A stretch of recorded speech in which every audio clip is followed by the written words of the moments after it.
आज हमारा बहुत ही सुंदर विषय है, वो है यम नियम। भाई और बहनों, ये यम और नियम है, ये पतंजलि के अष्टांग योग से लिए गए हैं। और मैं इसकी पृष्ठभूमि में थोड़ी सी बात बताऊं। योग भारत की कृति है, योग का भारत में जन्म हुआ। और योग की हम परिभाषा करें तो जोड़ना, किसको जोड़ना? माइंड, बॉडी एंड सोल, मन, शरीर और आत्मा को जोड़ना। मतलब ये तीनों जो है एक लाइन में रहे, ये सिंक्रोनाइज रहे, इनके बीच के अंदर सामंजस्य रहे, इनके बीच में समन्वय रहे, तो मनुष्य कभी दुखी नहीं हो सकता, मनुष्य कभी सफल नहीं हो, कभी असफल नहीं हो सकता है। तो ये योग का हो गया। और दूसरा जो योग की चित्त वृत्ति निरोधो योग है, कि हमारी चित्त की जो वृत्तियां हैं, चित्त जो है हमारी अशुभ वृत्तियां करता है, इधर उधर चंचलता करता है, तो उन चंचल जो है चित्त की वृत्तियों का निरोध करना भी योग कहलाता है। योग की हजारों हजारों परिभाषाएं हो सकती है। समता को भी योग कहा जाता है, कर्म योग भी होता है, भक्ति योग भी होता है, ध्यान योग भी होता है, ज्ञान योग भी होता है। तो योग कई तरह के होते हैं, पर हर योग का जो है मूल उद्देश्य यही है, अपने स्वरूप की प्राप्ति करना, अपने जीवन को अच्छा बनाना और हमारे स्वास्थ्य को अच्छा बनाना। वर्ल्ड हेल्थ ऑर्गेनाइजेशन ने वो संपूर्ण स्वास्थ्य की परिभाषा जो दी है, वो फिजिकल हेल्थ, मेंटल हेल्थ और इमोशनल हेल्थ, स्पिरिचुअल हेल्थ, और इन सब से जो प्राप्ति होती है वो सोशल हेल्थ, 5 तरह के हेल्थ बताए गए हैं। वो है शारीरिक स्वास्थ्य, मानसिक स्वास्थ्य, भावनात्मक स्वास्थ्य और आध्यात्मिक स्वास्थ्य और सामाजिक स्वास्थ्य। ये संपूर्ण स्वास्थ्य हम योग के द्वारा प्राप्त कर सकते हैं। तो योग कई तरह के होते हैं। मैं एक जो रोल मॉडल के रूप में बहुत ज़्यादा प्रसिद्ध है और जो होलिस्टिक है, उसमें विश्व की समस्त समस्याएं, व्यष्टि और समष्टि की समस्त समस्याओं का समाधान देने वाला एक जो है वो पतंजलि योग है। पतंजलि योग जो है हमारी व्यवहार शुद्धि करता है और हमारे निश्चय की भी शुद्धि करता है, वो समन्वय करता है।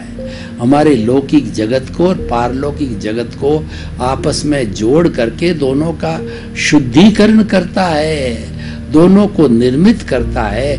इसीलिए जो है हमारे भारत के ऋषि मुनियों ने, मॉन्क्स ने, नन ने, साधुओं ने, सन्यासियों ने योग का जीवन जिया और वो जो है वो प्रकृति के करीब रहे और जंगलों के अंदर रहे।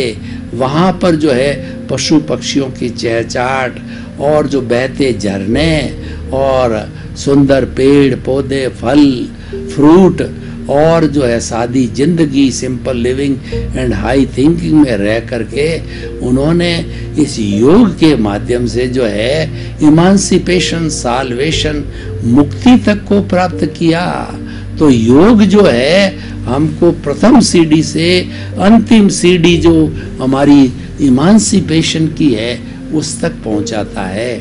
अष्टांग योग, इसके 8 चरण हैं। यम, नियम, आसन, प्राणायाम, प्रत्याहार, धारणा, ध्यान और समाधि। उसमें से आज मैं 2 जो है चरण को ले रहा हूं।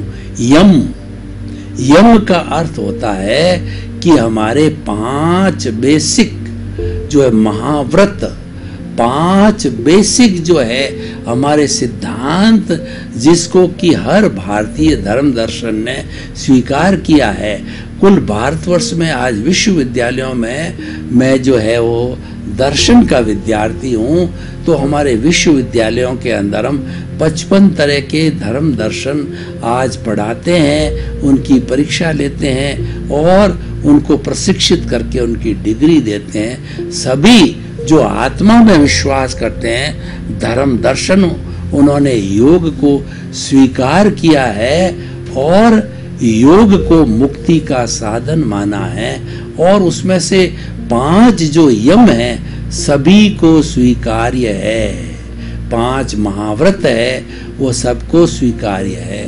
पहला जो यम है अहिंसा, अहिंसा सब भूयेषु, अहिंसा सब भूयेषु खेमं करी। अहिंसा प्राणी मात्र का हित करने वाली है। अहिंसा माँ है जिसकी कोख में से सारे धार्मिक ग्रंथ जो है उन्होंने जन्म लिया है।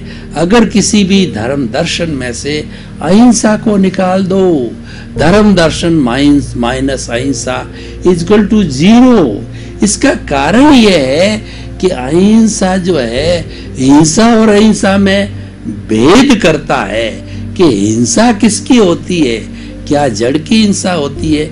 मेरे सामने टेबल है, कैमरा है, कंप्यूटर है, लाइट है, क्या इनकी तोड़ा फोड़ी की जाए तो क्या हिंसा होती है? नहीं होती, क्योंकि जड़ के अंदर फीलिंग नहीं होती है। जड़ तो साधन है और साध्य जो है वह हमारा चेतना है।